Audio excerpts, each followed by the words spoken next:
It appears, okay, great. Appears we're ready to go. I was just checking to make sure I was seeing someone interpreting while I was speaking.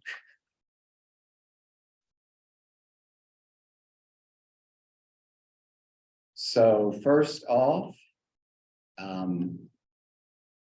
we will briefly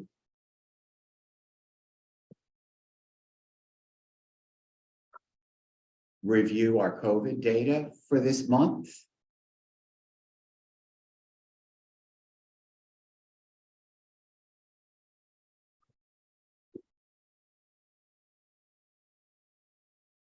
It appeared that Charlisa was sharing her screen, but then it didn't happen.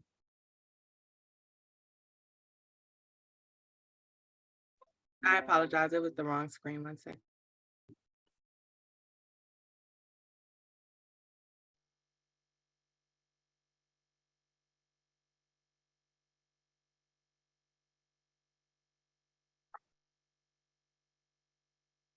Okay, thank you. So we are at 800 people at this point who have tested positive for COVID. The numbers have been coming down through yesterday. In the month of February, we had 14 people, which is down. The high this winter was 51 in December. The 800 people also includes a number of 72 people, I believe it is, who have tested positive either 2 or in some instances 3 times. The people who have tested positive reflect 150 people in intermediate care facilities, 178 people in their natural homes, 24 people in host homes, 62 in residential habilitation, 375 in supported living, 7 in out-of-state placements, 2 who had tested positive in a nursing home, and 1 in a corrections facility. During the month of February, of the 14 people who had tested positive so far, that was 11 people in supported living and 3 in natural homes. None of the people who tested positive in February or January, fortunately, required inpatient treatment for COVID. And we have not had a confirmed COVID-related death since September 2021. The total at this point is 38. We have 35 confirmed as not COVID-related, and 10 where the cause of death is still pending. Amongst provider staff, we're now at 1,220 provider staff who've tested positive.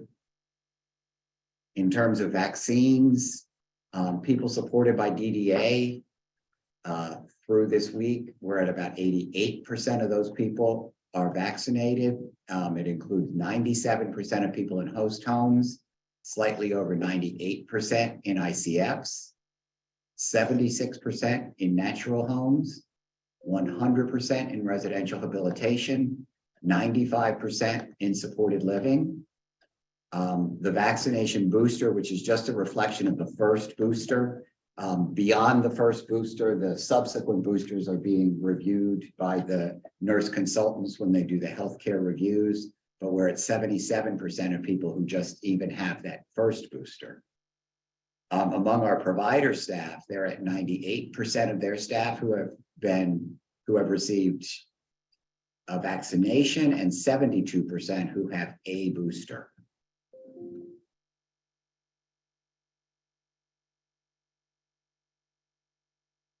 So today we were going to talk about 3 things. One briefly, so I will mention that one first to move it sort of out of the way, which is that the federal public health emergency ends May, now I'm forgetting the exact date, 11 or 13, but at any rate, ends in May. We have the specific date, and all of our we have many of the provisions in the Appendix K that will continue for 6 months following the end of the public health emergency.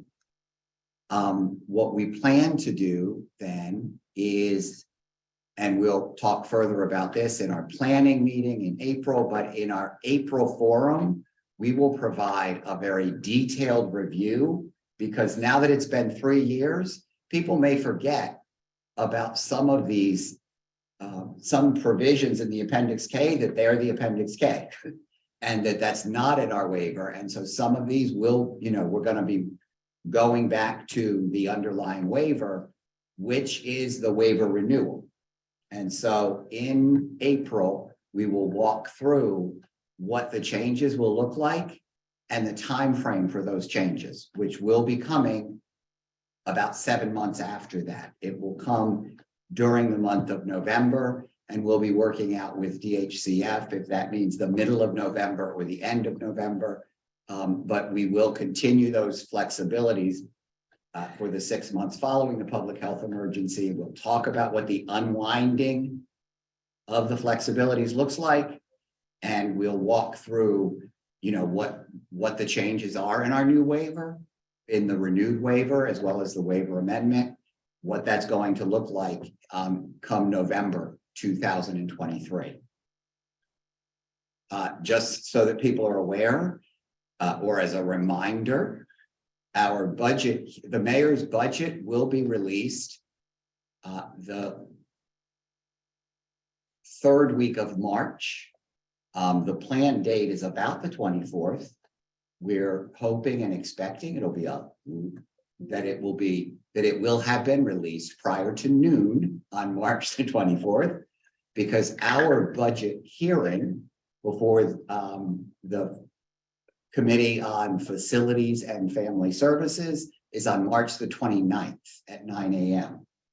And so what we plan to do is to have a forum that focuses on our fiscal year 24 budget on March the 24th. We will know by the March 20th, the exact date and time that the mayor's budget will be dropping, because we have a cabinet meeting on March 20th, at which she will speak with us about the status of the FY24 budget. So if we have any last minute news about that, it will be very much last minute news. So that's kind of our next couple of months, but we will also have our regular planning meetings, because with each of these, we may also be able to fit in some other items of interest to talk about. We have 2 things on the agenda today. One is just follow up and some clarification. We have posted on the website, I believe, right? The updated guidance regarding the COVID requirements for providers for the people we support. So that is on our website, and Michael is just going to walk through those changes. And then after that, Sandy Bernstein, I'm not sure, Sandy, where Berman came from. Sandy Bernstein from Disability Rights DC at University Legal Services, and Tiffany Johnson, Rights and Advocacy Specialist here at DDS, will have hopefully a discussion with people about balancing safety and rights, balancing health and rights. And so first up, Michael, are you able to share your screen? No. Charliza, could you enable me to share screen, please? Hi, Michael. You should have those rights now. Got it. Thank you.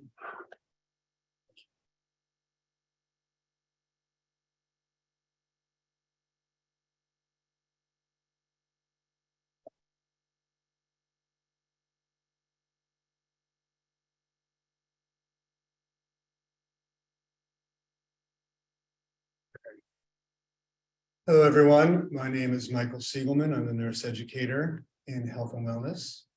Welcome. Thank you for being here. So as Andy stated, this is going to be very similar, if not exact, to last month's presentation. I made one change to the presentation, so I will submit that to our IT department to make sure that the most recent up-to-date version is on our website. Okay, so first I want to say, please remember, I have the links here for where I got all of this information, okay? If you want it right now, you can take a picture of this screen. Otherwise, this will be on the website. I simply went to cdc.gov, typed in coronavirus, and you will see that we are looking for when a person supported is exposed and when a person supported tests positive. I also have the link for the guidance for staff. And the guidance for staff is coronavirus.dc.gov, which everyone is very familiar with by now. These are screenshots from the CDC website. Nothing has changed. I'll let you know which part of this has changed. We are seeing here that after someone is exposed to COVID-19, precautions begin immediately. The day that you start counting, day 0, is the day of your last exposure. Day 1 is the first full day. That's 24 hours after your last exposure. Again, that's 24 hours after your last exposure. I clarified that with DC Health to make sure that that was being read, that was being interpreted correctly. So you continue the precautions for 10 full days. Again, this is a screenshot from the CDC website. You're going to wear a high quality mask. You're going to take extra precautions if you are around people who are more likely to get very sick. And you'll watch for the symptoms that we are all very familiar with listed here. If you do develop symptoms, you're going to isolate immediately, get tested, and stay at home until you know those results. You are advised that you get tested at least 5 full days after your last exposure. And if you test negative, continue those same precautions through day 10. Wearing the high quality mask, monitoring yourself for symptoms, as I mentioned on the last slide.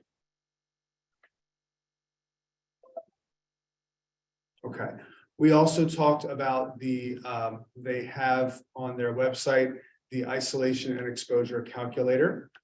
Check that out on their website. That is just a tool to help you learn more about your risk, what precautions you should take, who you shouldn't be around, etc. And then, regardless of the vaccination status, again, regardless of your vaccination status, you should isolate when you are diagnosed with COVID-19.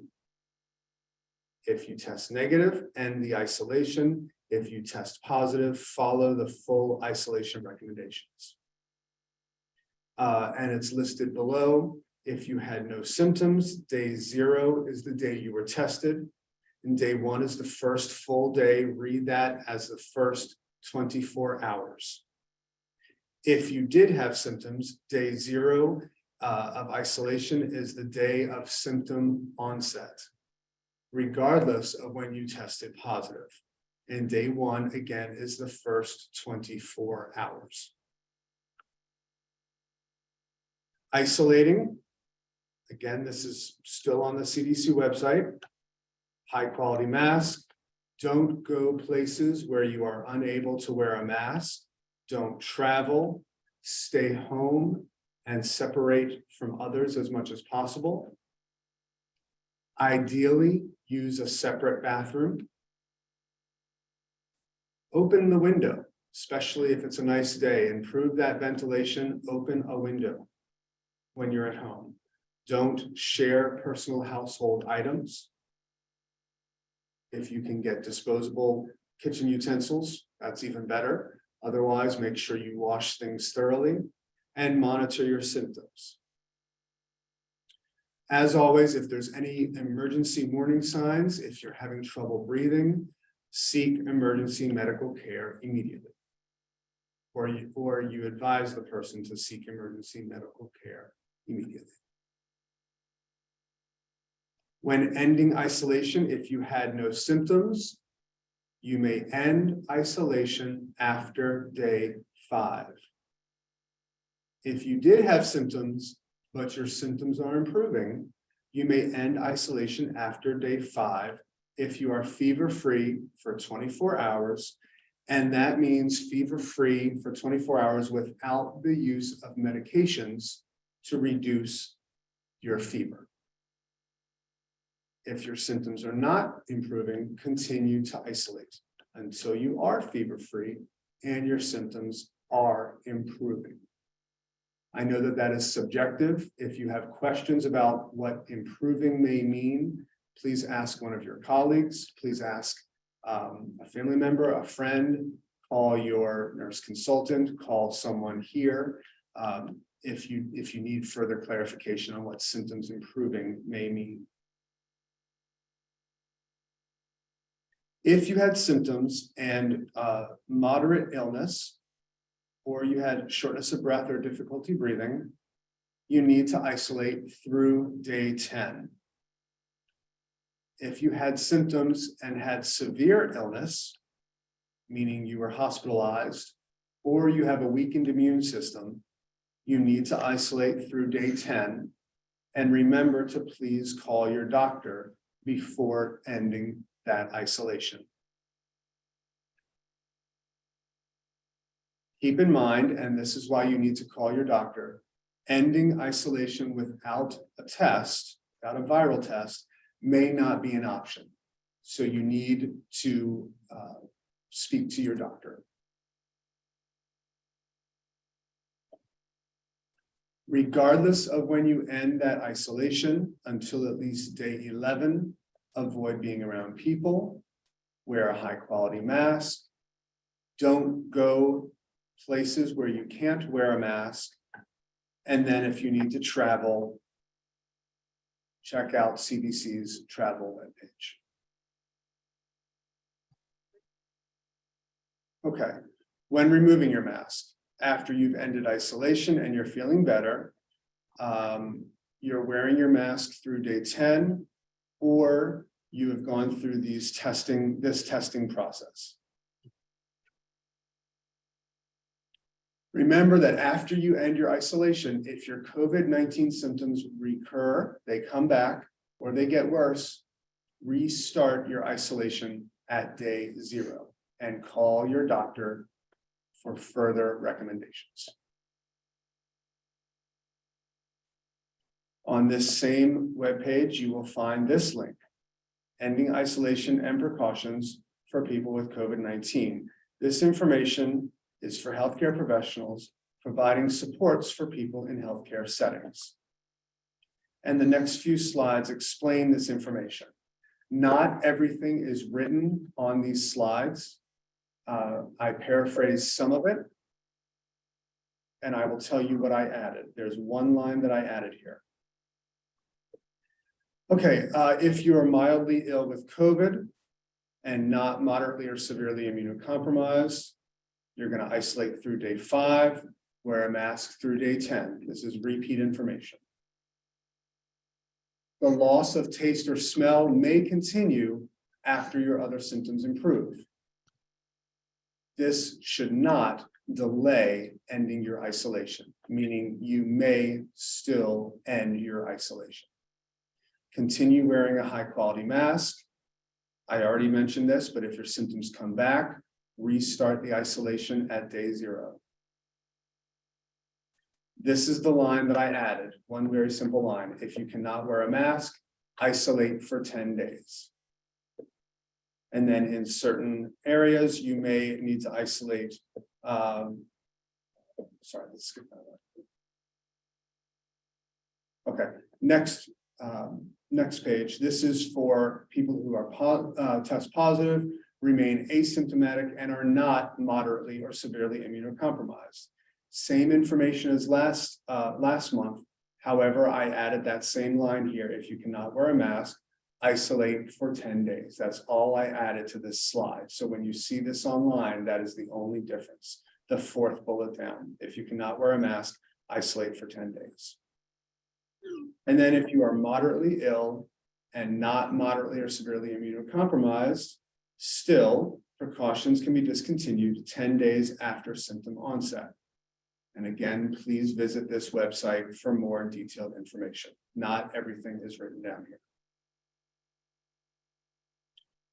If you are severely ill and not moderately or severely immunocompromised, information here should be followed. Isolation for at least 10 days. However, some people may remain infectious more than 10 days. Precautions may continue for even up to 20 days. Please talk with your doctor for further guidance.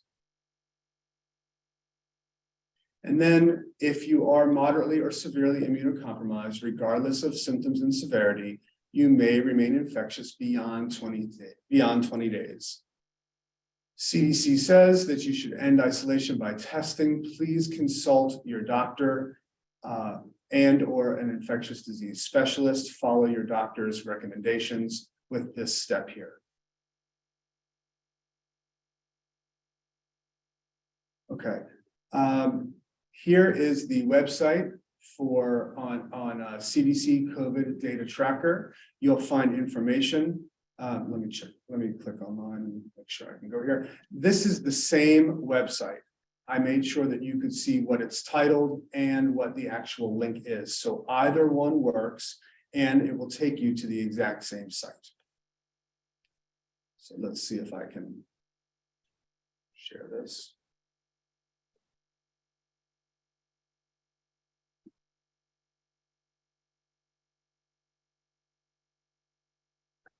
One moment.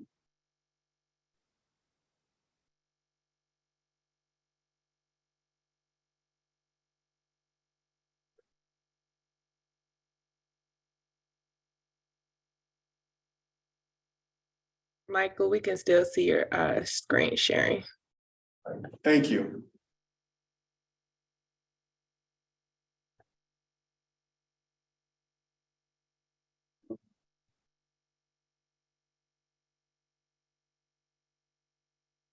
I apologize.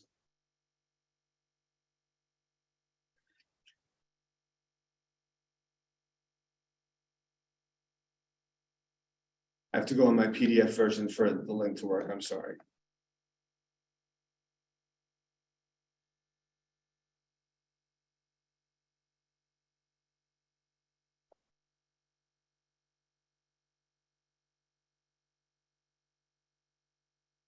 Also, there are 2 questions in the chat box.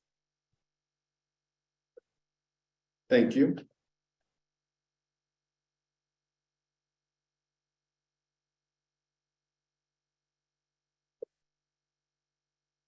Can someone report to work after being exposed? And I have a recollection of CDC issuing separate guidance on exposure for people who were fully vaccinated. Does that still apply? Okay, let's pull up the, I have not advised for return to work for employees before. That is on, let me show you the document that we refer to.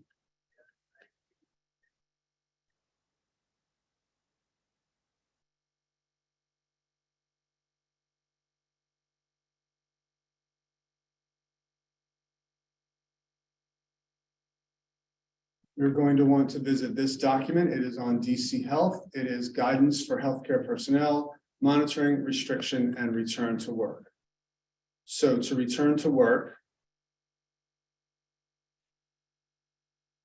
this is a 7-page document. You scroll down. It depends upon whether they're symptomatic or asymptomatic, how they would go about this process. My computer froze.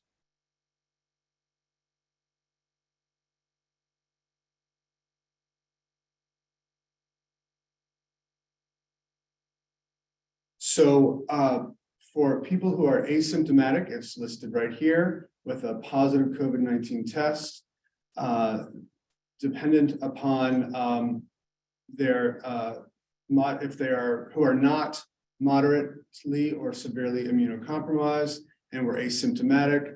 There are two options.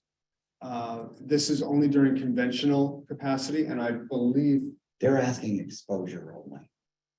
Oh, Can people who've been exposed. And I think I'm sorry. for our providers, the guidance is here and you should review it. So in That's any right. instance, you should walk through the guidance. If there's an exposure, here's how you respond. Thank you. Because I know when we have not just an exposure, but also a COVID infection, our HR always sends the person the guidance along with their phone number so that they can walk through it with them, because sometimes people get a little confused as they walk through all of the if this, then that. And the other question was about whether that's affected by, Robin had said that she recalled there was some impact on your ability to return after an exposure based on whether you were fully vaccinated. I also just saw that Ms. Grigsby asked for the link. I just put the link in the chat.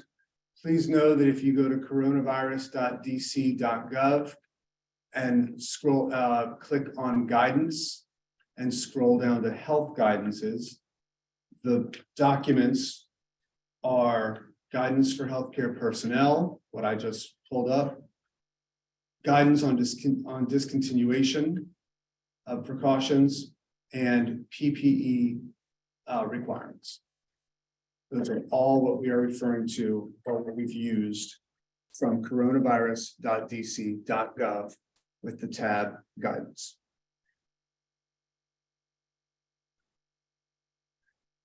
Was that it? Yes. Thank you.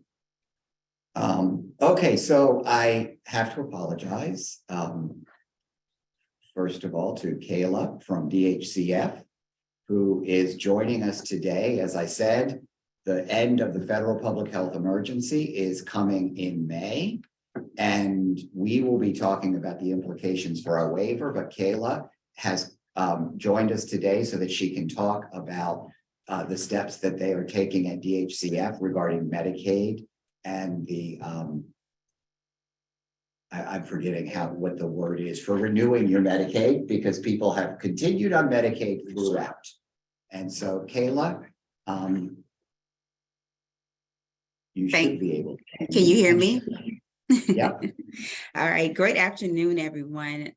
My name is Kayla Hagans. I'm a management analyst in the Division of Eligibility Programs here at the Department of Healthcare Finance. So just want to say thank you guys for allowing me a few moments just to share some Medicaid restart information with you. So I'm going to share my screen.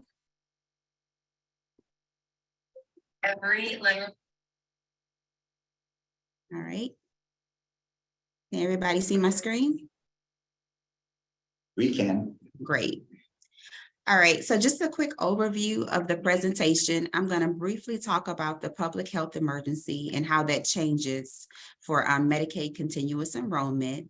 I'm going to speak about the unwinding of the enrollment, Medicaid restart, and just some key takeaways. So just as an overview, the public health emergency, let me just move this out of the way, was declared back in March of 2020. So the Family First Corona's Response Act included various provisions for states, and that included the Medicaid continuous enrollment, which prevents the disenrollment of any beneficiaries in exchange for federal funds. So this was necessary to kind of ensure continuing of care and access to coverage during the first 100 years, the pandemic within the first 100 years. So Medicaid continuous enrollment meant that all active beneficiaries will remain on Medicaid unless they requested closure of their case, they were deceased, or moved out of the district.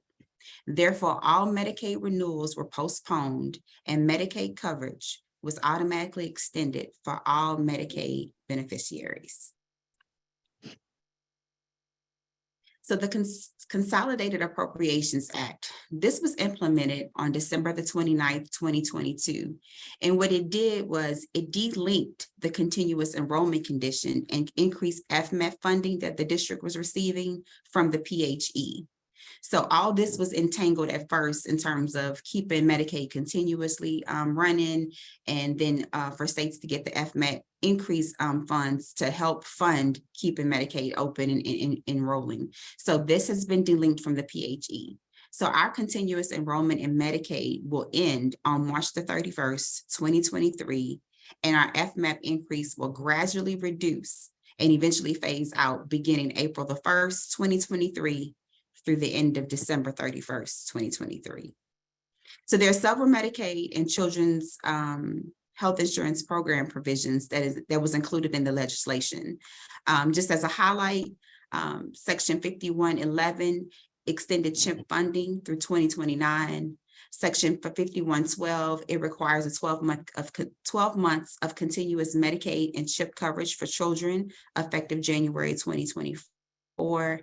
Section 5113, it makes it permanent for the states to provide an option of a 12 months continuous postpartum coverage and Medicaid and CHIP. And then, of course, Section 5131 talks about the FFCRA Medicaid continuous coverage that will be ending on March the 31st, 2023. So unwinding from the continuous enrollment. So unwinding from the continuous enrollment requirement is just the restoration of routine eligibility, such as restarting our renewals and any enrollment operations after the continuous enrollment condition ends. Okay, I'm not sure. I'm getting a little feedback. So during the unwinding, the district will have a total of 14 months to complete renewals. So what will happen is we'll initiate renewals for all our individuals enrolled as of the last day of continuous enrollment condition within 12 months. And then we will complete renewals for all individuals as of the last day of continuous enrollment within 14 months. So, hey, Charlize, I'm getting some feedback. You ain't want to eat somewhere today, Stephon. You didn't want to eat somewhere today. I'm gonna mute everyone, then unmute yourself, Kayla. Okay, we good to go? Yeah. Okay, thank you. So, so the district has a total of 14 months to complete renewals, but we will be initiating renewals within the first 12 months. So I'll also show a graphic of how that might look. Did I lose control? There we go. All right, so beginning April the 1st, and this is just an example of what's kind of the flow of what's going to be happening. So beginning April the 1st, the district will begin sending renewal forms. The district sends out renewal packets 60 days in advance for our MAGI beneficiaries, which are like our childless adults, our children, parent caretaker relatives, just to name a few examples. And 90 days in advance for our non-MAGI groups, which includes our beneficiaries who receive long-term care support and services. So the first round of renewals will look like this. On April the 1st, 2023, a 60-day renewal notice will be sent to MAGI populations for renewals that are due in May. If no response or the beneficiary is determined not eligible, eligibility will end May 31st. And this will result in the first round set of MAGI closures that's going to be effective June 1st, 2023. On April the 1st, 2023, a 90-day renewal notice will be sent to our non-MAGI populations, which again includes our long-term care support and services, some of our ABDs, our QMB folks, for renewals that are due June 2023. If no response, or the beneficiaries determined not eligible, their eligibility will end on June 30th, 2023. And that will result in the first set of non-MAGI closures that'll be effective July 1st. So the district will be allowed to terminate Medicaid enrollment for individuals who are no longer eligible, but it has to be following a redetermination. So there'll be no closures of any cases until we've done a full redetermination. This renewal cycle will continue throughout the 14-month period. So as an example, for June renewals, the renewal packets will get sent effective April the 1st. for July renewals, May 1st, for August renewals, June 1st, and so on and so forth. So when I talked about that 14-month of unwinding, this is just a graphic example of how that would look. So in the green box, you can see that the continuous enrollment ends on the 31st. And then the states, we have chosen to start our unwinding the month after the continuous enrollment has ended. So for month 1, which is April 2023, you can see this is where we initiate the renewals, which means that we start sending out renewal packets. And then our first cohort of renewals are for June. So April 1st renewals are sent, June they start. So all the dark blue circles are the 12 months in which we'll be updating renewals and sending them out for the previous month. And then we'll also have an additional, the 2 last months, April and May, we'll have an additional 2 months to complete any outstanding renewals that weren't completed within the 12-month period. All right, so our renewal distribution plan. So CMS requires states to submit a report to summarize their plans for initiating renewals for our total caseload. We have to conduct a renewal on every beneficiary that's enrolled in Medicaid before taking any adverse action on eligibility. So the district, we're using a time approach strategy based on a certification date for the renewal schedule. So renewals for certain groups will be prioritized a little bit earlier in the 14-month unwinding phase. And the following 2 examples will be some of those beneficiaries who will prioritize between the 3rd month and the 8th month of the unwinding. So these will be beneficiaries who only may be eligible due to continuous enrollment. And for some of our long-term care beneficiaries, we'll prioritize that population for those who may no longer meet LOC. So again, these folks have stayed active because of the continuous enrollment, and then we'll just kind of prioritize them earlier in the unwinding to see if they maybe fit into another category, if they're not eligible or whatnot. All right, so just some areas that just to kind of highlight some of the things that we're doing to gear up for unwinding. We've completed and submitted our renewal distribution plan to CMS. We're also working on a Medicaid eligibility communication plan and toolkit. We are revising our verification plans and updating our transmittals. We're working on system readiness and assessment of our staff and operational needs. And then within the last week, we've released our operational unwinding document, and it's currently posted on our website, but I'll put the link in the chat after I complete the presentation. All right, so renewals restarts. So district policy requires verification of financial and non-financial eligibility factors at application, renewal, and each redetermination of eligibility, which could be maybe like a change in circumstances. So during continuous enrollment, CMS allowed flexibilities for verifications, and the district accepted self-attestations from applicants and beneficiaries for all factors outside of citizenship and immigration status. So non-Magi beneficiaries also continue to require verifications related to disability status and levels of care. However, after the continuous enrollment condition ends, which again is March 31st, 2023, self-attestation will end for residency, income, and resources. So any new applicants applying for benefits and beneficiaries, if that's in the renewal cycle, must submit verification documents for residency, income, and resources as requested. So the next couple of slides, I'm gonna just kind of scan over because I'll be sharing this PowerPoint also. It's just some examples of our income, what we use to verify income. And just as a note, we usually run electric data sources for our cases. So we would only request verification if we weren't able to utilize our data sources. So this is just some examples of income here. This slide shows some examples of residency verifications. And then, of course, this slide shows some examples of resources verifications, right? All right, so We have two types of cases in our eligibility system. So cases that migrated from our AC system, which was our legacy system, to our new eligibility system, DCAS, only contained a limited amount of information. Therefore, these cases with limited information are noted in our DCAS system as converted cases. Cases processed initially in DCAS after November the 15th, 2021, may not have all their up-to-date level of information. So there'll be two types of renewal packets going out. For our converted cases, which means that these are the cases that came from our legacy system, there'll be the renewal packet will be the change of conversion renewal, which is the thicker packet. It contains more pages, it's a little bit more lengthier. And the only reason we are requesting this is so we could have all details and all information inputted into the new eligibility system.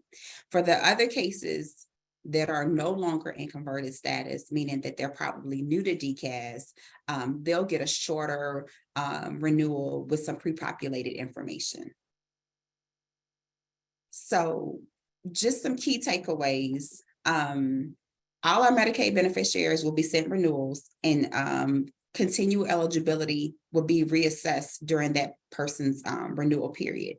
So our first rounds of renewals are starting in June of 2023, and their packets are going to be sent effective April 1st. Beneficiaries should ensure that the agency has up-to-date contact information, address, phone number, email. Therefore, we can make sure that their packets are going to the correct address. For applications, renewals, and changes, just as a reminder, beneficiaries will have to submit verifications such as income, residency, and resources if the agency can't verify these items through our data sources. And then just the last thing again about the converted cases. And again, these are the cases that originated in our AC system. They will have to complete the lengthier conversion renewal, but only for their first initial renewal cycle.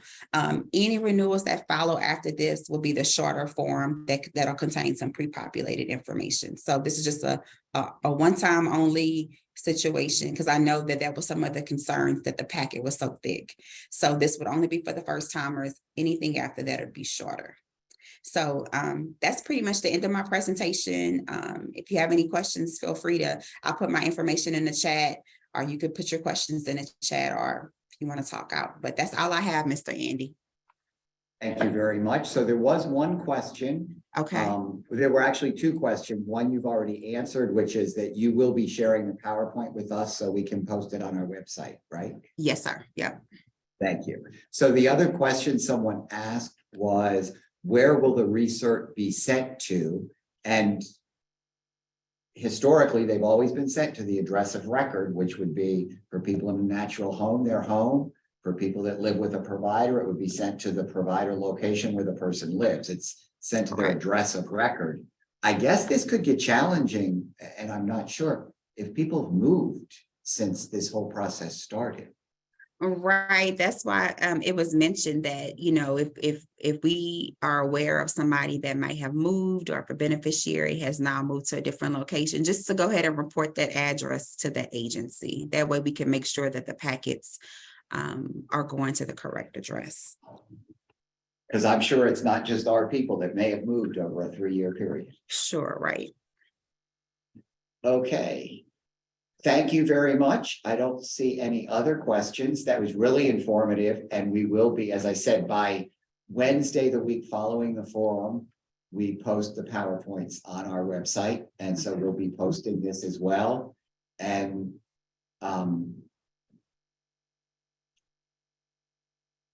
the research go to the address of record, right? That's Yes. That's all I can say. So whatever address of record the person has is the address that the research would go to. And if that needs to be updated, it should be updated before they get sent out. Thank you very much. Next up, we have Tiffany, and Tiffany, I believe,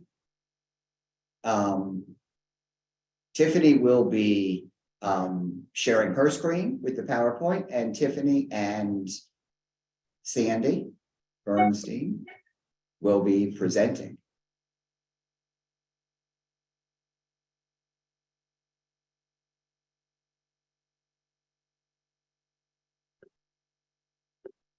You see that? So I can introduce us, and I'll actually let Tiffany introduce herself, but Tiffany and I will be talking today about rights for people supported by DDA, because it's very important that everybody understand their rights. And in most times they're the same rights as you and I have who aren't supported by DDA. And to introduce myself, my name is Sandy Bernstein, and I am the legal director at Disability Rights DC at University Legal Services.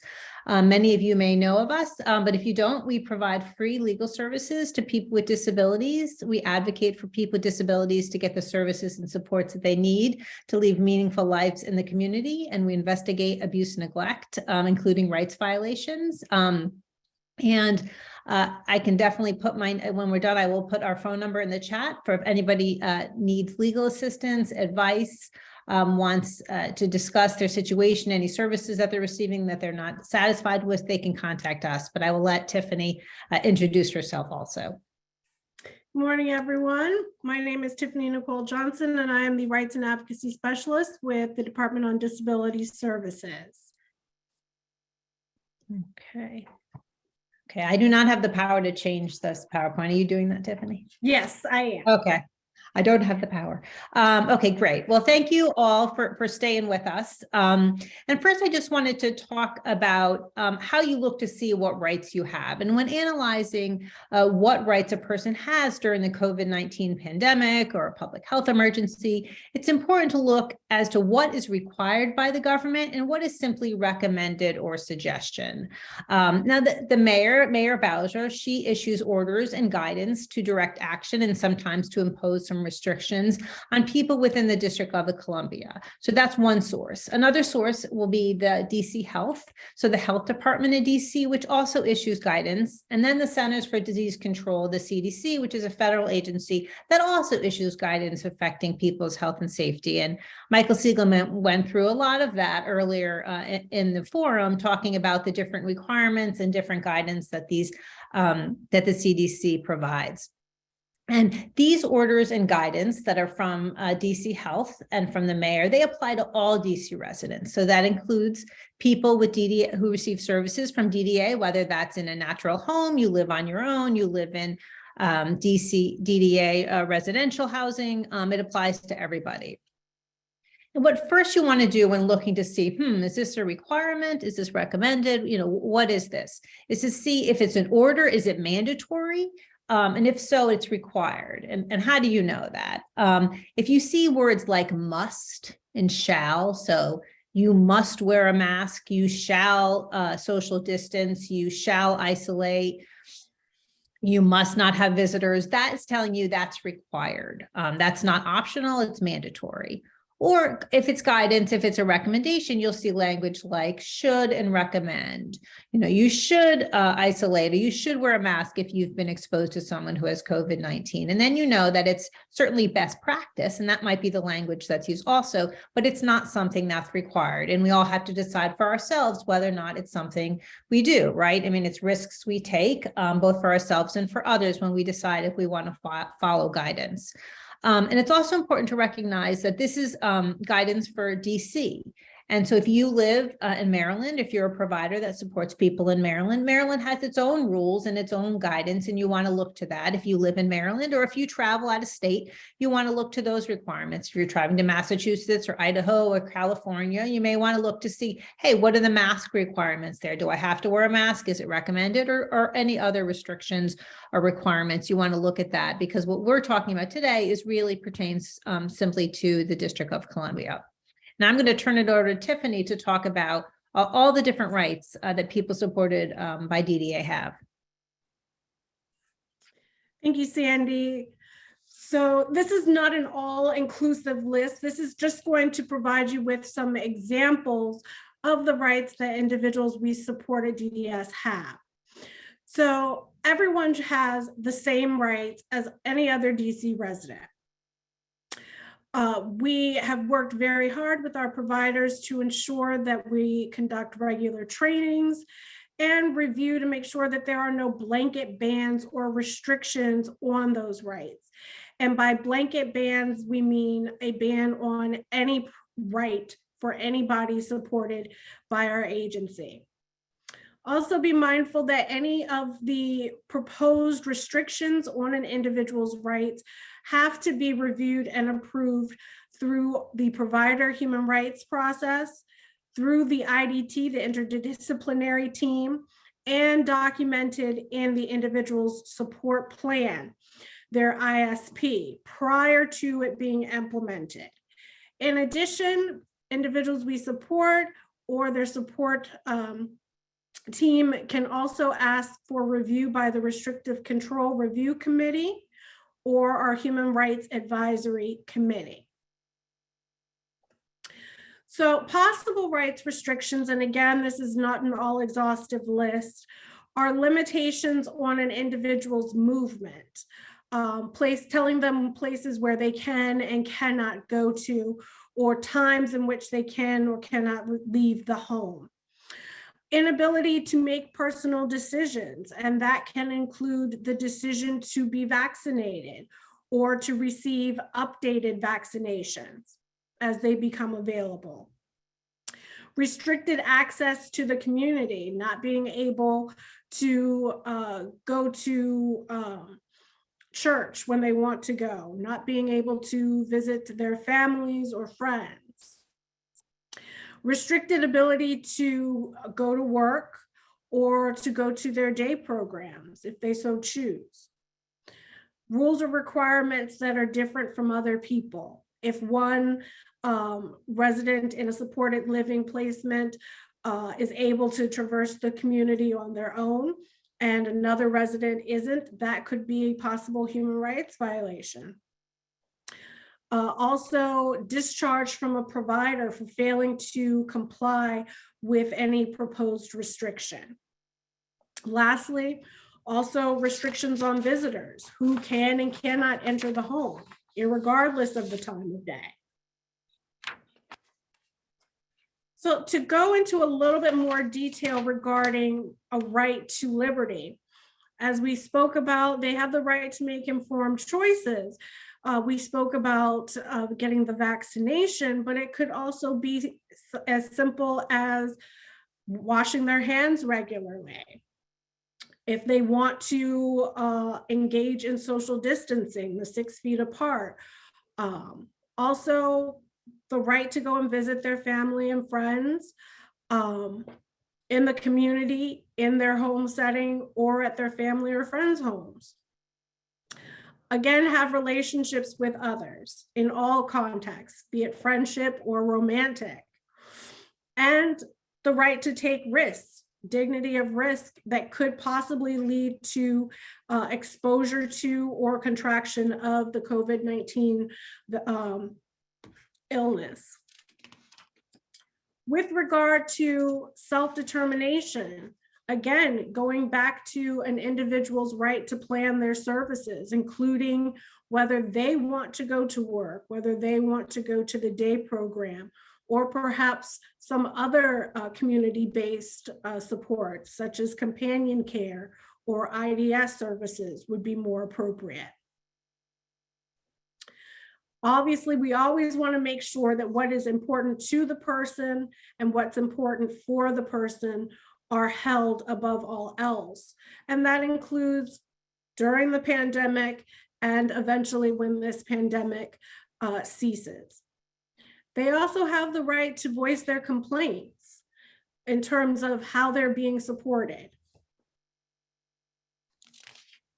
And I will turn it back over to Sandy to talk a little bit more about the difference between visitors and supports.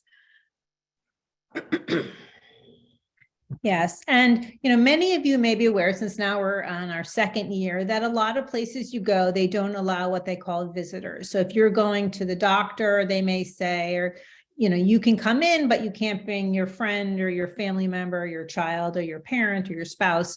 We only allow one person in, and places are allowed to do that. They're allowed to say, you can't have visitors, or you can't have more than one person. Or if you're in the hospital, I know I actually took a friend recently to the hospital, and it was actually hard for me to be able to get back in the emergency room when previous years, I could have just, walked right by there. They're very careful about limiting the number of people.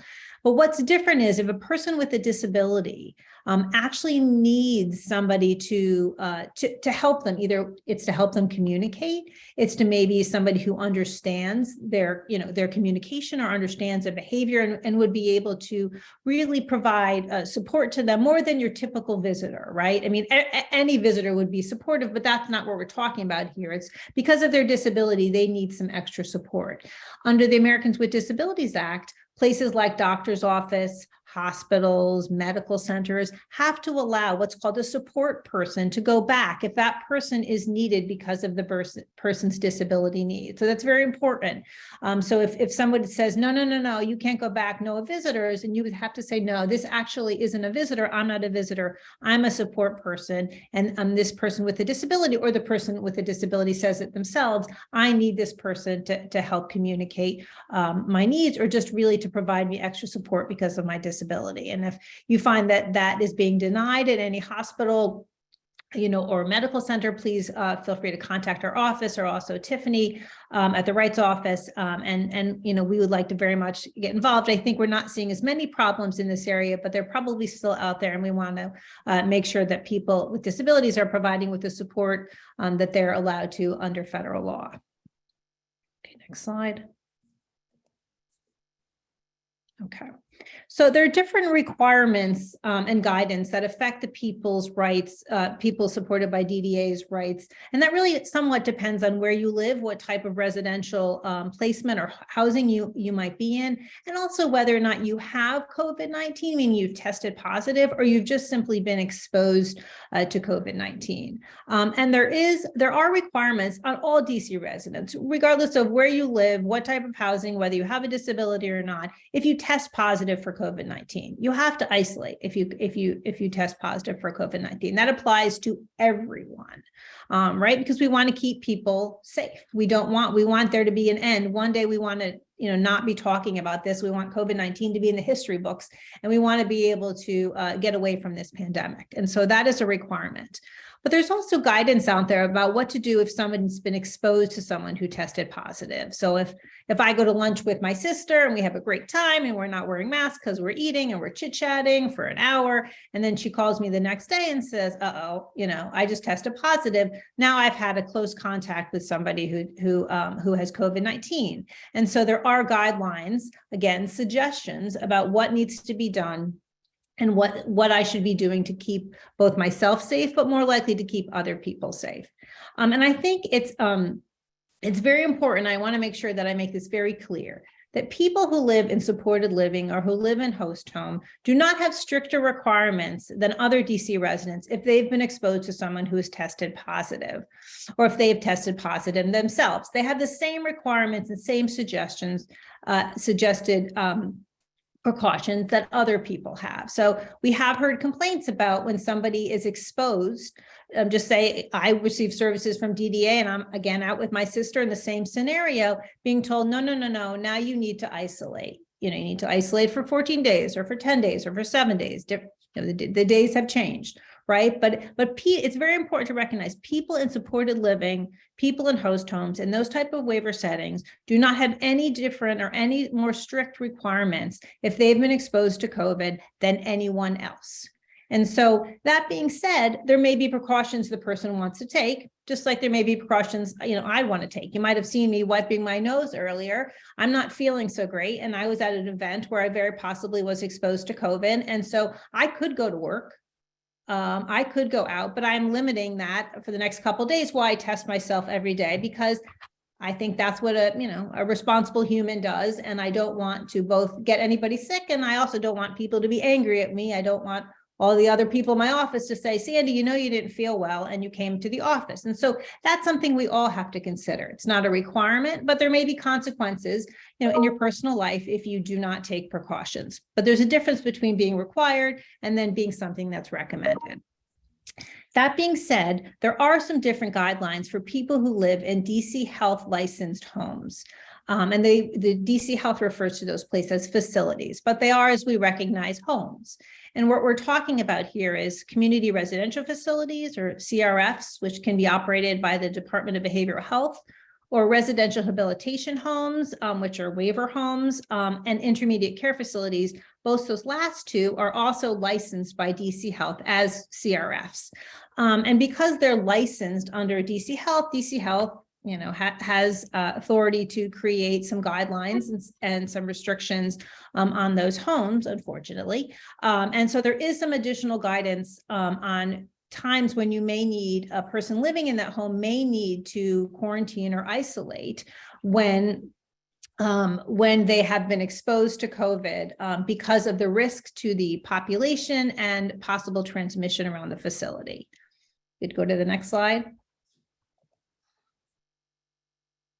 But I also want to make sure that this part is known, because this is also in the health guidance that applies to people who live in CRFs or res-hab homes and ICFs for after they've been exposed, saying that, you know, it is DC Health may decide to recommend or even say, I really think these people who've been exposed in this home actually need to quarantine, but they don't have to. And I'm going to read, this is the exact language from the October 25th, 2022 DC Health guidance, which says, unless instructed differently by DC Health in response to a suspected or confirmed outbreak, intermediate care facilities and community residential facilities may choose to allow residents and persons supported to follow guidance for the community after exposure to a person with COVID-19 instead of the guidance described in this section. So what that means is that for res-hab homes, for CRFs, for ICFs, the homes, the providers themselves, they can decide to say, you know what, we're just going to follow the guidance that everybody else, people in supported living, your neighbor next door that doesn't get DDA services, and just, you know, use common sense, tell the person what the risks are, tell them the risks they may be taking by going out and not wearing a mask after they've been exposed, but let them go. And I think that, you know, as an advocate and someone who very much respects people's rights and people with disability having the same rights as everybody else, would very much say to these providers, you know, that's really important. Unless there's a specific reason, a really individualized reason that you're placing additional restrictions on people who live in res-hab homes and ICFs, which again are small homes. You know, ICFs are no bigger than 6. Most the homes are no bigger than 4, so they're small homes. There is no reason for the providers to create more restrictions and not allow people simply because they've been exposed, especially since they could lose their jobs. It puts, you know, takes them out of their day activities. It keeps them away from their friends and family. And the danger of that and that isolation can be worse than maybe the small risk they're taking after they've been exposed. You could change the next slide. Okay, so Tiffany talked a lot about different rights, you know, your right to have visitors, your right to go to work, your right to take risks like the rest of us. But when there's a team involved in supporting someone, who gets to make those decisions, right? And generally speaking, the person does.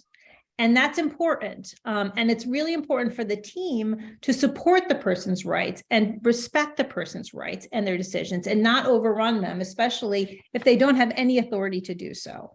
So I wanted to go through some of the team members that are often involved with somebody and supporting them. I recognize that, you know, not everybody has 10 people on their team. Some teams may just be one person, it may be 3 people, it may be 10, but these are just, you know, people who tend to be on an individual support team, and just going through sort of how, what say-so they have in people's right to, you know, all the rights that Tiffany described, your right to go to work, your right to go out during the day, your right to see visitors and so forth. So as I mentioned, the person supporter, that is the primary decision maker. That is the person, just like me and you, all people who don't get services, you know, from DDA, to make their own decisions about what is important to them, what they want to do, who they want to see, where they want to go, and what risks they want to take. family members. A lot of times people are fortunate to have involved and loving family, and that's wonderful. And that family can provide support in decision-making and provide information about the person's needs and their wishes and their desires. And that can be important, and talk to the person about, do you want to take this risk? Do you want to get vaccinated? What are the side effects? What are the benefits? But they can't make any decisions on behalf of the person unless they're appointed guardian or a power of attorney, and they have the authority under those orders or documents to do so. Again, service coordinators and providers, same thing. They can provide input on what they know about the person. They certainly are obligated to coordinate the services and supports that the person wants. And they certainly can also report, these are the agency's rules. It might be that, hey, if you come to DDS, you have to wear a mask. They can report that, but they don't get to make decisions for what the person actually does. Somebody's appointed or chosen attorney or advocate. So this would be whether or not it's me and I'm an attorney that somebody has retained, a private attorney. It could be an attorney appointed by the DC Superior Court. It could be an advocate out there that's either a professional or a lay advocate. And really their job, of course, is to zealously advocate for their clients, to have their wishes realized, to have their voices heard, and to advocate for what they want. That is what you're advocating for, not for what you think the person should want, not for what you think is in their best interest, but what they want. And next one is a supporter, and that's through a supported decision-making agreement. And so that would be if I had a supported decision-making agreement and I wanted, my friend Jill to help me make decisions, because she's really good at, talking me through, and she really gets me to think through things. And so I appointed her to be my supporter. Jill then could help me make decisions about COVID-19 precautions or any other decisions I had to make. But she doesn't make my decisions for me. She may sort of elevate that and help me and advocate for that, but she doesn't get to make any decisions for me. Okay, next slide. Okay, now these are the more sort of formal sort of decision makers that might be in place. And it's good to understand sort of what they can do and what they can't do. A power of attorney is a document that you can sign that gives authority for decision making to somebody else. So it's something not that a court appoints, but it's something like, if you have a power of attorney, you may say, I want Sandy to help me make decisions regarding healthcare, or I need Sandy to help me with banking. And then I've signed something, I've have it notarized, and now that person has that authority. So the person who has the power of attorney, that's called the agent may be able to make decisions related to COVID-19. If I give somebody power of attorney to make healthcare decisions for me, and I'm not able then to make the healthcare decisions myself, the person may be deciding, yes, Sandy needs to be vaccinated, and I'm making that decision. And so that would take away sort of my right to make that decision. And the person would make that decision because I've given the decision-making authority to that person. But it's very, it can be very limited or it can be broad. It's what you decide you want to give decision-making authority to that person. So if you want to give it to them and give everything, then it might be that the power of attorney does have decision-making authority about whether you return to work or the person returns to work. But it may be very limited. It might just be about healthcare. It might just be about financial. It's, whatever it is. And the thing about a power of attorney is that you can, someone told me to slow down. I will slow down. I'm sorry. It's a New Englander in me. For a power of attorney is a document that, as I mentioned, is not appointed by the court. It is something that you create, which means that you can uncreate it or revoke it. So if I decide, Jill's my power of attorney, but I don't want her to be my power of attorney anymore because I want someone else, or I don't think that I need a power of attorney. I'm doing great right now. There was a period of time where I thought it would be helpful, but I really don't need it right now. Then I can revoke it. All I have to do is just write something saying, I revoke the power of attorney that I signed on January 15th, and then I need to give it to people that I maybe had the power of attorney, and that's the end of it. And so, yeah, it's something that, really that is still within the person's control. Now, the substitute decision maker under DC law, and I included the site here for you lawyers out there who may want to look it up. But what this law is been in existence for a while, and it basically is the Healthcare Decision Making Act. And it says that if two professionals medical professionals, one can be a psychologist, says that somebody lacks the ability to make healthcare decisions. And the person needs, and there's a healthcare decision to be made, that somebody else can make the decision. And there is a list of people in order of priority that can make the decision. I believe the top one might be spouse, but it's people like a spouse, a parent, child, a sibling, a friend, I believe someone in your religious world also is listed, I believe, at the bottom.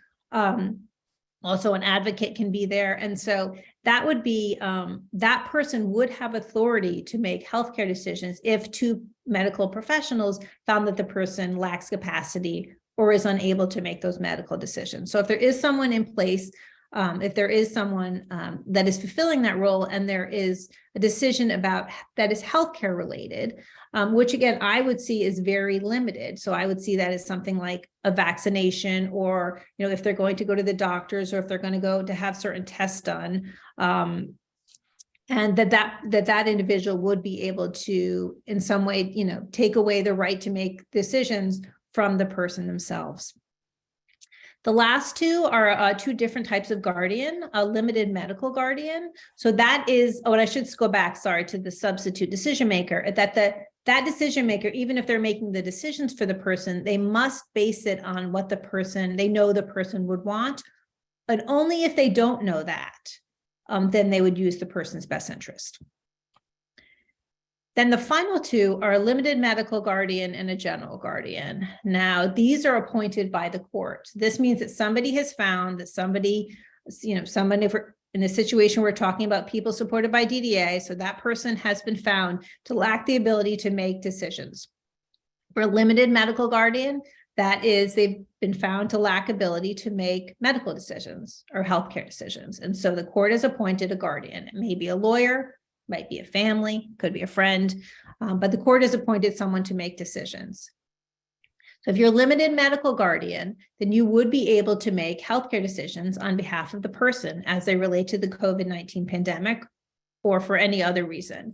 But it doesn't mean that you're not involving the person. And in fact, you have to involve the person in the decision-making. So you're discussing with them, you're getting to know them, you're finding out, do they want to have this test? Do they not want to have this test? Do they want to get vaccinated? Do they not?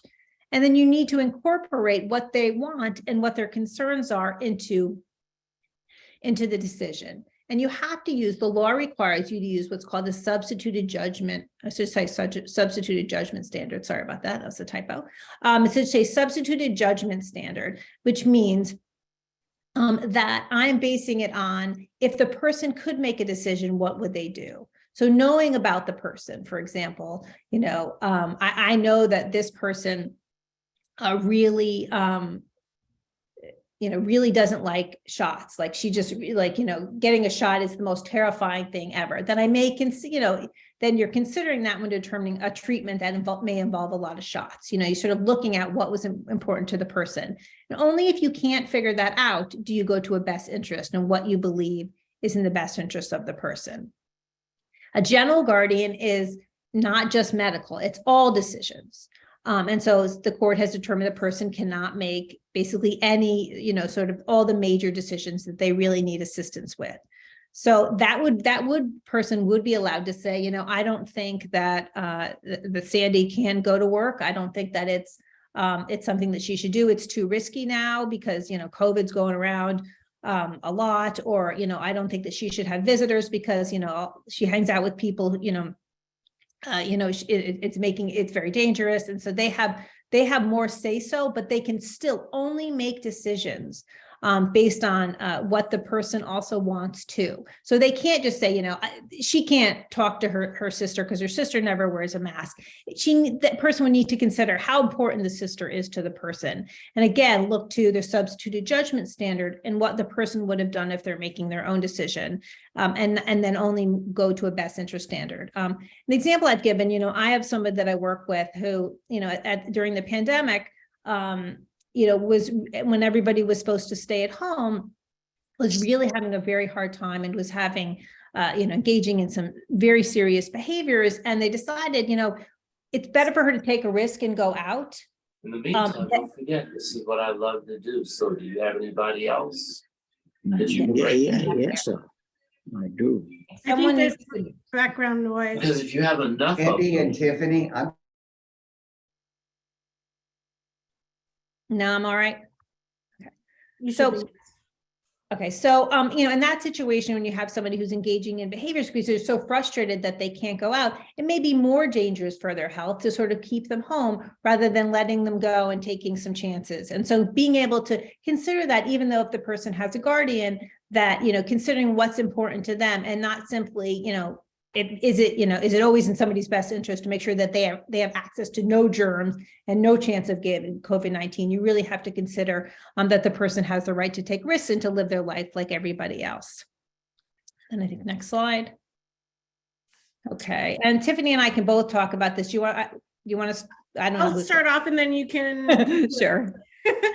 So with DDS, there are various ways in which an individual can raise concerns regarding any proposed rights restriction.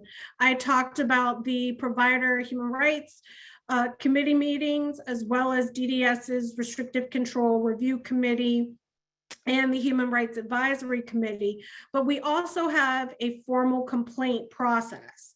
And under that process, you can file a grievance for any denial, delay, reduction, or termination of services. And you can also file a grievance if you believe that as an agency, we are in violation of our own policies, procedures, and practices, or the provider, again, is engaging in violations of those practices. As well as you can also state that the provider is not adhering to their own internal policies and procedures and practices. So all of those various reasons you can file a complaint. I'll put the link to the complaint process in the chat box at the conclusion of this presentation. Right. And also you can contact my office, the Disability Rights DC. The number we have listed here is our intake line is 202-547-0198, and extension 135 is our intake line. And certainly if you have any concerns that you are being restricted in any way, or if you just have concerns about even your health and safety, if you have concerns, for example, that your staff is not wearing masks when they should be, or you've heard that they were exposed and then that they're not taking precautions, and you're worried about your right to be safe in your own home and what that means. Or if you want staff to wear a clear mask because it's easier for you to understand and you read lips and you have the right to be able to communicate with your staff. Any type of rights violation or any concerns you have about your services, please feel free to give us a call. And we're a free legal service. And I just want to provide one extra little point of clarification regarding filing complaints. People should remember every provider agency is responsible for having that complaint process in place as well. So you could start with your provider to complain, and if it's not satisfactorily resolved at that level, then you can move on and complain to DDS. And Michael had one other, I don't see any other questions. Thank you very much for that really thorough presentation. This is a really challenging issue of balancing, because I know our providers and all of us are really concerned about keeping everyone healthy and safe. But at the same time, as you said several times in your presentation, Sandy, the people we support have all the same rights that we do. And they have the right to make those decisions about how they live their lives the same way each of us does. So thanks a lot for this reminder and this really thorough presentation. And I know Michael wanted to share one more point, and I am going to post, as Michael does that, the telephone number, the contact information for people that want to file a complaint with DDS. Thank you. I will make this quick. I just wanted to show you all one reference point on the CDC website. I put it in the chat already. I didn't mean to hit enter when I did because I wanted to explain it first. But anyway, it's in the chat for you all to see. The cdc.gov website under duration, ending isolation and precautions. Want to make sure that you know where to find some definitions. We have anywhere you see an explanation of symptoms like mild, moderate, severe in a hyperlink. So not where they talk about immunocompromised, that's a different link, but here, moderate or severe, you click on any of those and it's going to bring you to an NIH study. And here it explains what some of these definitions are. There's much more detailed information further down when you scroll down, but asymptomatic, I'm just going to briefly explain this. Asymptomatic, we know this, test positive, but they have no symptoms consistent with COVID-19. Mild illness is any of the various signs and symptoms that we're familiar with listed here, but they do not have shortness of breath, dyspnea, or abnormal chest imaging. Moderate illness is evidence of lower respiratory disease during assessment or imaging, and their oxygen saturation by pulse ox is greater than 94 on room air. Severe illness is someone whose oxygen saturation, pulse ox, is less than 94 on room air. And there's a further definition there, but we are most familiar with pulse ox. Or respiration rate of greater than 30 breaths per minute. And lastly, critical illness is if you've received a diagnosis of respiratory failure, septic shock, or multiple organ dysfunction. And again, I put that in the link in the chat box, and please read further for more detailed information. Thank you. So we've provided in the chat, Tiffany's provided her number. If you want to call to talk about rights and advocacy at DDS. And I also provided our customer service number if you want to call with any concerns. As I said, each of your providers also would have a complaint system internally. So if people have concerns about their rights, or as Sandy said, you know, how the provider is implementing COVID restrictions, either too strict or not strict enough. If people have concerns, there should be a mechanism, there should be a way with their provider agency to have their complaint resolved. Sandy also provided her phone number for Disability Rights DC in the chat. And it is exactly 1:30. Look at that. So have a great weekend, everyone. And we will talk again next month. Thank you. Thank you. Take care, everyone. Thank you. Enjoy the rest of your weekend.